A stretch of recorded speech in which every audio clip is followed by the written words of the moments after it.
E aí galera, sejam bem-vindos a mais uma aula do Planeta Biologia e vamos falar hoje de membrana plasmática, também conhecida como membrana celular, membrana citoplasmática ou ainda como plasmalema.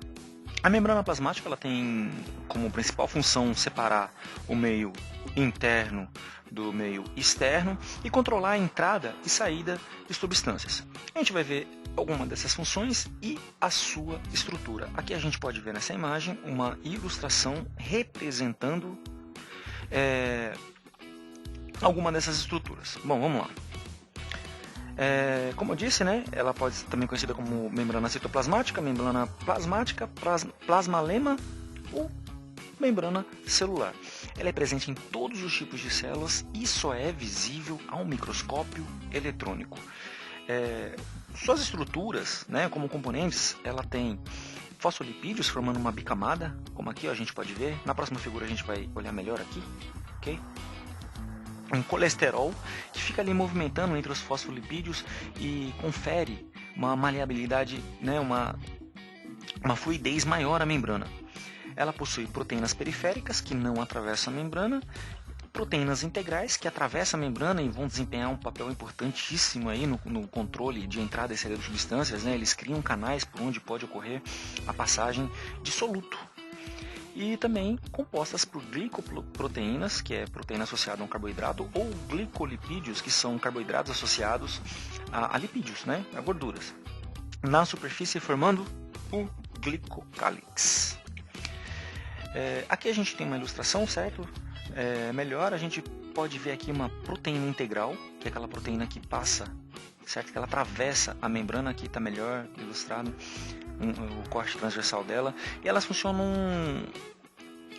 como estruturas que vão facilitar esse processo aí, certo? De transporte do meio externo para o meio interno e vice-versa. Aqui a gente tem colesterol, certo, na membrana, aqui flutuando, aí navegando por essa camada bilipídica. Olha aqui a camada bilipídica de fosfolipídio, certo?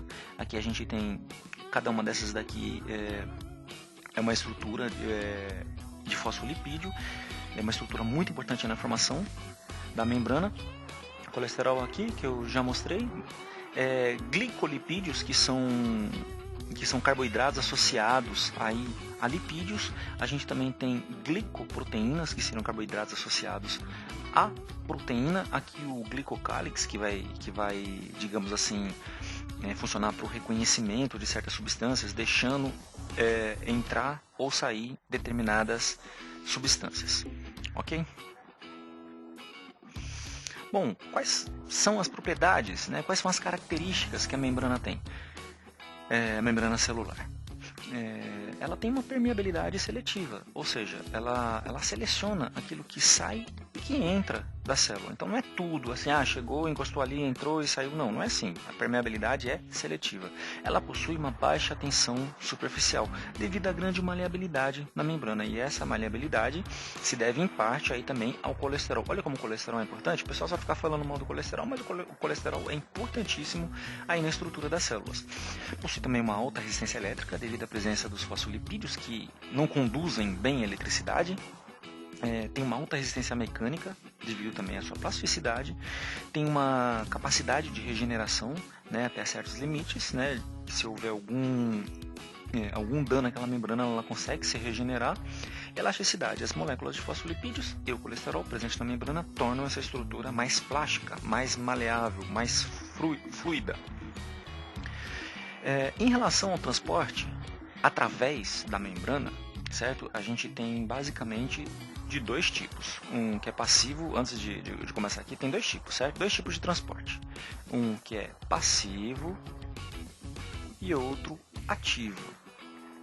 O passivo não gasta energia, né? Lembra ATP, que já estudou aqui um pouquinho de biologia celular, sabe que o ATP é molécula energética.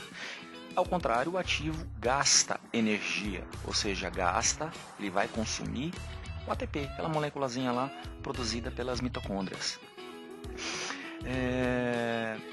Beleza. O passivo tem alguns tipos, né? Entre os transportes passivos, não tem só de um tipo, mas como que se caracteriza? Não tem um gasto de ATP pela célula.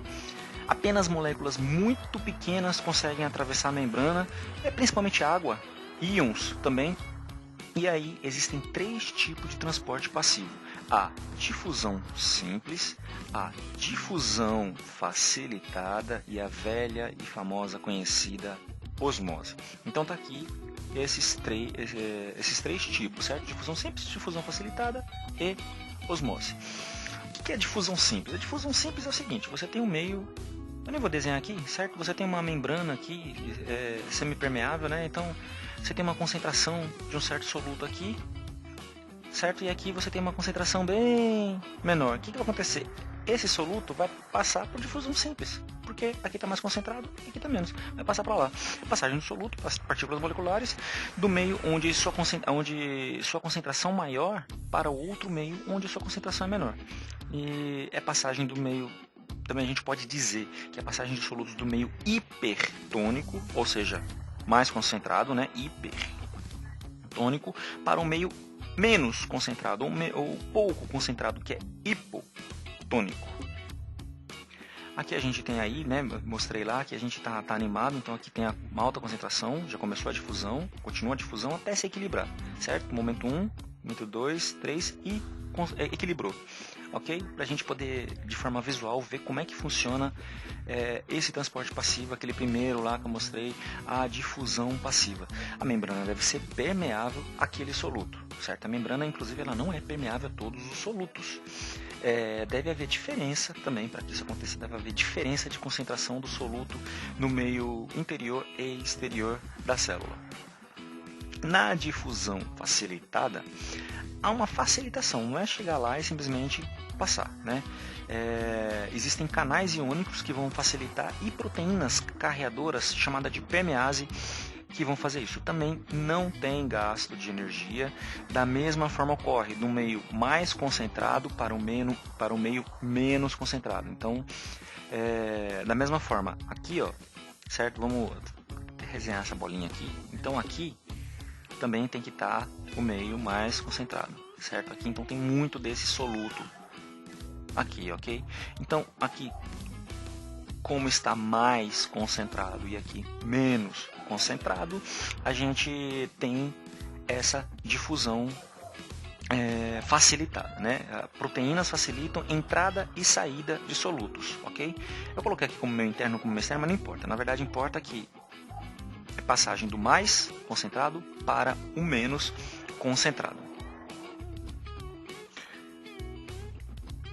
E o terceiro tipo de transporte passivo é a osmose.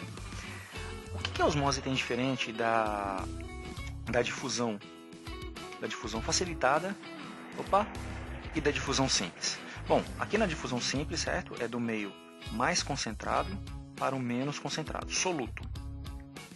Soluto passa do mais concentrado para o menos.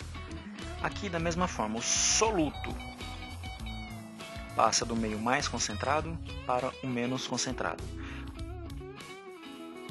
A difusão facilitada aqui, certo? Aqui eu mostrei a difusão simples ainda, certo? Na difusão,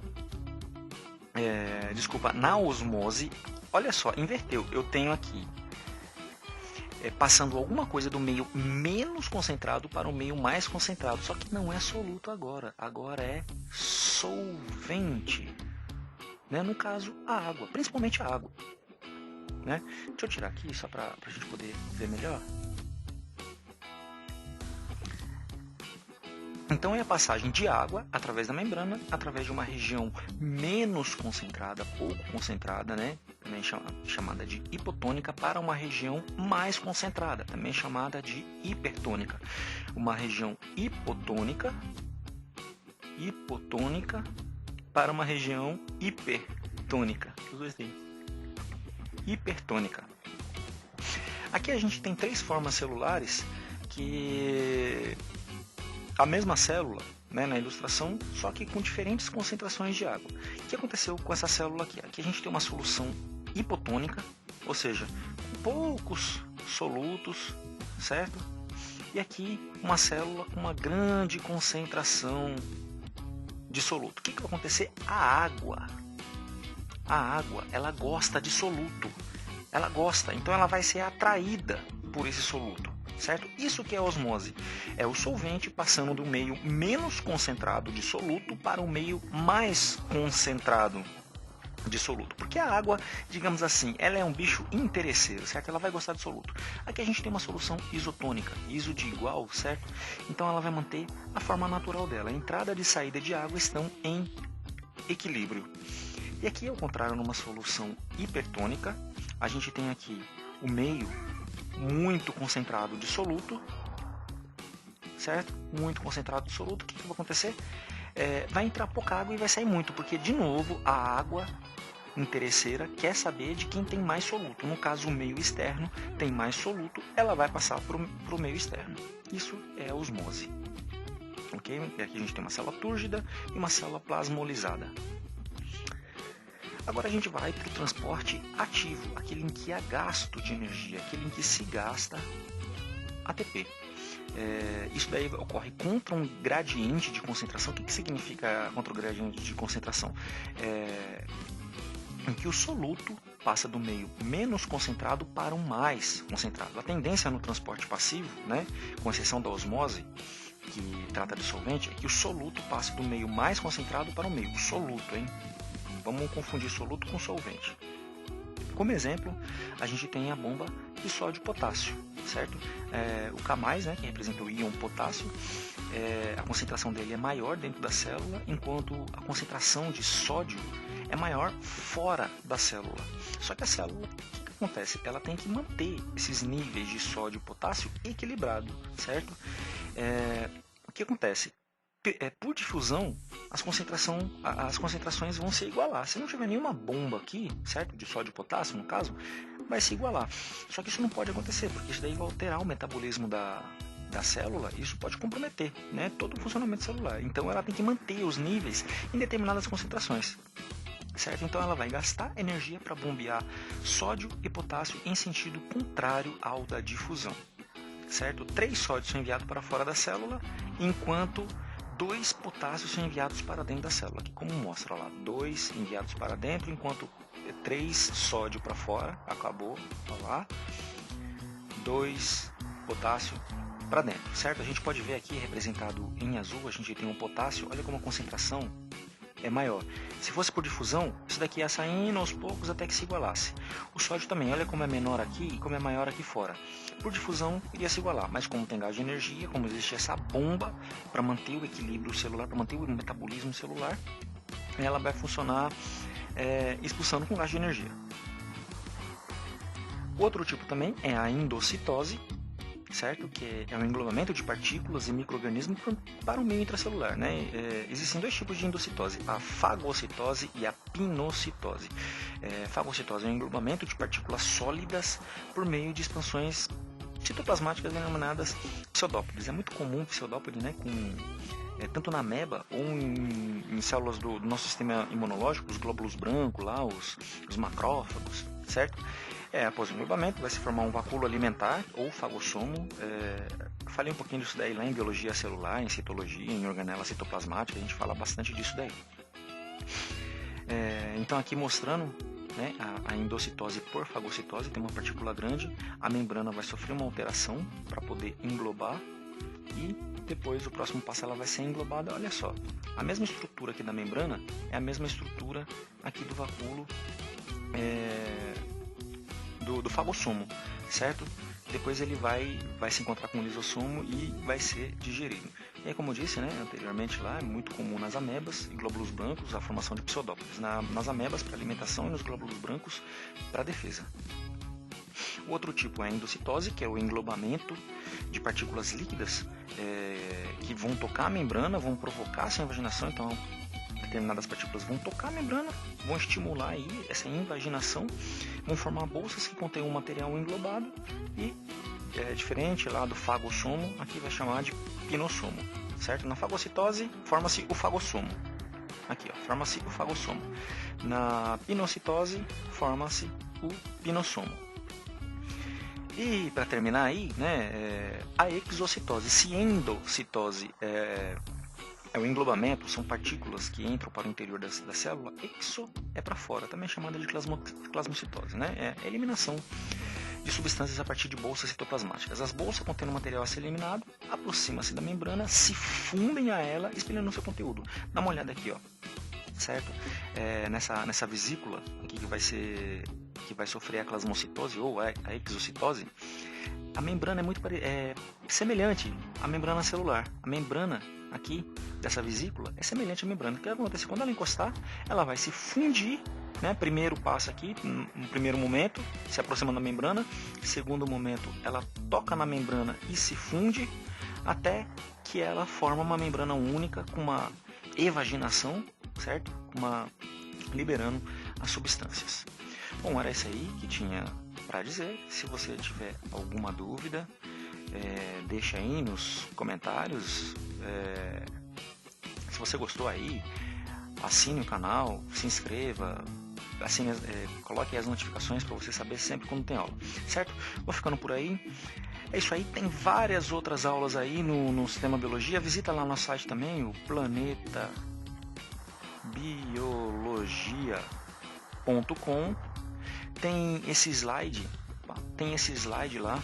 Se você é professor, se você é aluno, quer passar esse slide numa apresentação, você vai poder passar esse slide. Eu vou deixar aqui, se você estiver no YouTube, está no link na descrição. Se você estiver no site, vendo esse vídeo no site, você também pode assinar, clicando mais ou menos aqui, ó. Fica mais ou menos nessa, não sei se vou acertar, mas fica mais ou menos nessa posição. Clica aí para assinar. Beleza? É isso aí, galera. Valeu, falou, tchau, até mais.